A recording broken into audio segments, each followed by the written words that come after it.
O culto da Igreja Cristã. Nesta lição vamos estudar o culto cristão sob diferentes aspectos, pois precisamos conhecê-lo em sua natureza.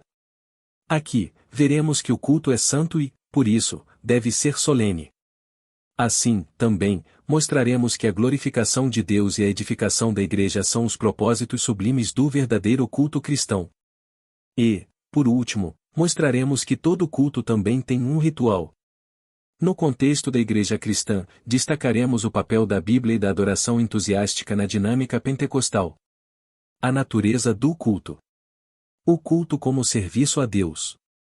Na Bíblia, o culto é mostrado como um serviço, isto é, uma vida entregue e consagrada a Deus. Em um primeiro plano tem a ver com a atitude com a qual se cultua o Altíssimo e, em um segundo plano, com a forma como se cultua. O culto, portanto, expressa uma combinação de obediência à palavra de Deus e a forma ritual como essa adoração acontece. O livro de Atos dos Apóstolos, por exemplo, mostra a adoração no contexto do culto cristão. Enquanto os cristãos serviam do grego leiturgio, isto é, cultuavam ao Senhor, o Espírito Santo comissionou os primeiros missionários da Igreja. O culto deve ser solene. Por solene nos referimos ao que traz respeito e é majestoso. Isso significa que tanto o conteúdo como a maneira de se cultuar são importantes.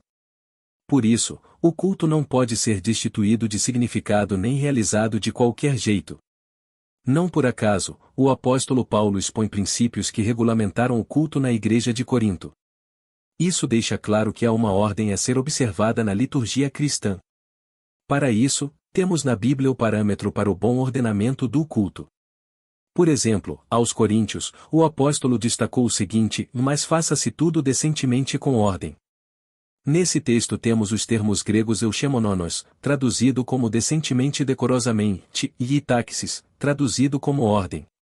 Isso nos leva a compreender, portanto, de acordo com a Bíblia, que o culto precisa ter decoro, decência e ordem.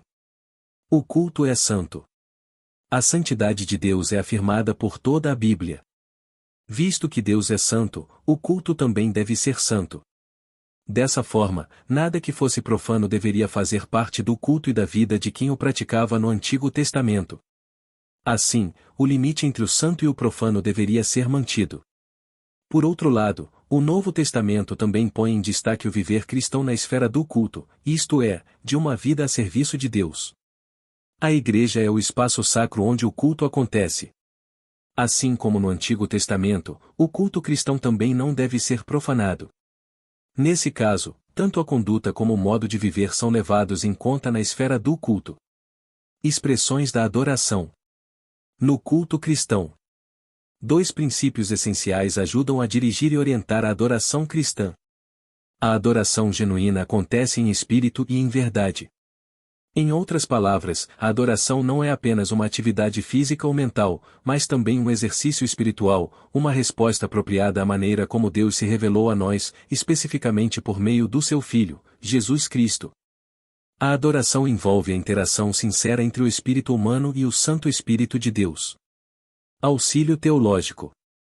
O culto dirigido pelo Espírito Santo. Todos sabemos que o culto divino deve ser orientado pelo Espírito Santo, e consideraríamos uma temeridade se houvesse nestes escritos a pretensão de tomar para o homem prerrogativas que são exclusivas do Senhor. Cabe-nos, no entanto, dizer que o Espírito de Deus usa, para todos os atos que se praticam na igreja, o homem que se coloca à sua disposição. É maravilhoso notar que somos instrumentos do Espírito, e é do agrado do Senhor que seus servos estejam devidamente informados sobre qualquer procedimento nas atividades que a cada um têm sido conferidas. A direção de um culto cabe prioritariamente ao Espírito Santo, mas a participação humana é indispensável. O elemento humano na direção de um culto a Deus precisa estar primeiramente em sintonia com o Espírito Santo. Dirigir um culto requer muita responsabilidade, porque, neste ato, se está trabalhando com matéria-prima do céu, alimento do céu, que se distribui com os famintos espirituais.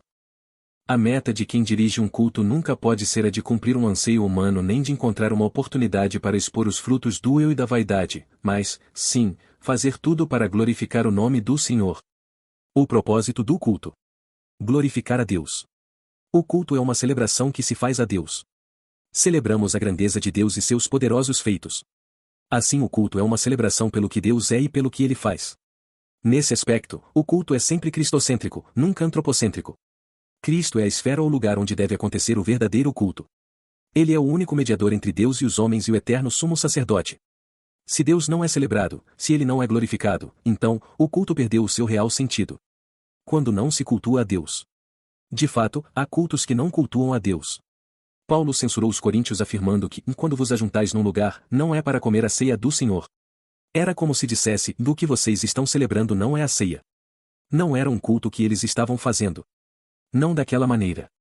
Infelizmente há muitas reuniões invernizadas para se parecerem com um culto, mas, de fato, não são. Parecem reuniões profanas tanto na sua forma quanto na sua essência. Não buscam glorificar a Deus. Edificar a igreja.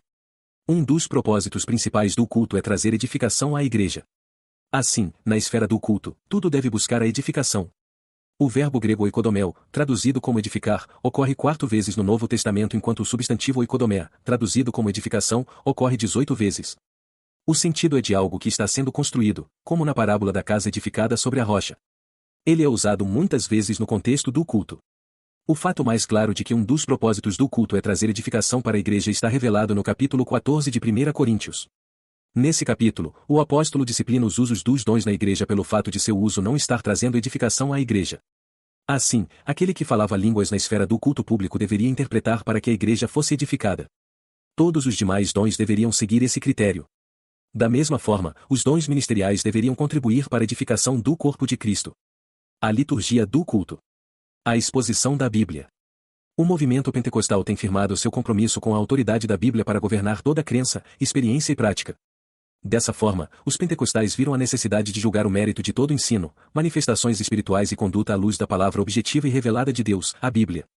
Esse fato mostra que a leitura e a exposição da Bíblia devem ocupar o lugar de primazia na dinâmica da liturgia do culto. Nesse aspecto, o pastor que está à frente de uma igreja, e responsável pela liturgia do culto, deve ficar atento ao lugar que as Escrituras têm no culto. O Senhor Jesus, nosso maior exemplo, fez da exposição das Escrituras a base de seu ministério. Escrevendo sobre a liturgia do culto na igreja de Corinto, o apóstolo Paulo pôs a doutrina, instrução do grego didaché como uma das necessidades da igreja. Encontramos esse mesmo apóstolo, juntamente com seu companheiro Barnabé, expondo e ensinando a palavra de Deus. Da mesma forma, o apóstolo ficou em Corinto durante muito tempo expondo as Escrituras. A adoração entusiástica. A adoração aparece em primeiro lugar na liturgia sugerida pelo apóstolo Paulo à igreja de Corinto. A palavra salmo usada nesse texto traduz o grego psalmon e é uma referência ao inário usado pelos primeiros cristãos. É possível que o apóstolo esteja se referindo aos salmos de Davi. Não há dúvida de que a adoração na igreja primitiva era entusiástica. Isso porque Paulo se refere a cristãos cheios do Espírito que se reuniam para adorar. O lugar da adoração no culto pentecostal. Um grande teólogo pentecostal, William W. Menzies, destaca o lugar que a adoração tem entre os pentecostais. De acordo com ele, desde o começo, os pentecostais foram conhecidos no mundo todo pelas reuniões de cultos alegres e ruidosas. Isso era visto nas reuniões de oração nas quais todos os presentes, coletiva e eloquentemente, derramavam o coração perante Deus em oração e louvor. Isso também acontece no levantar das mãos como resposta à percepção de que Deus se faz presente. Faz parte também da liturgia pentecostal louvar a Deus em alta voz e exercitar os dons espirituais durante o culto. Auxílio doutrinário. Os elementos do culto. Havia diversos elementos na adoração nos tempos do Antigo Testamento, como oração, sacrifício, oferta, louvor e cântico. Fazia parte da liturgia judaica nas sinagogas do primeiro século depois de Cristo a oração antífona do Shema, ouve, a confissão de fé dos judeus, a leitura bíblica e a exortação.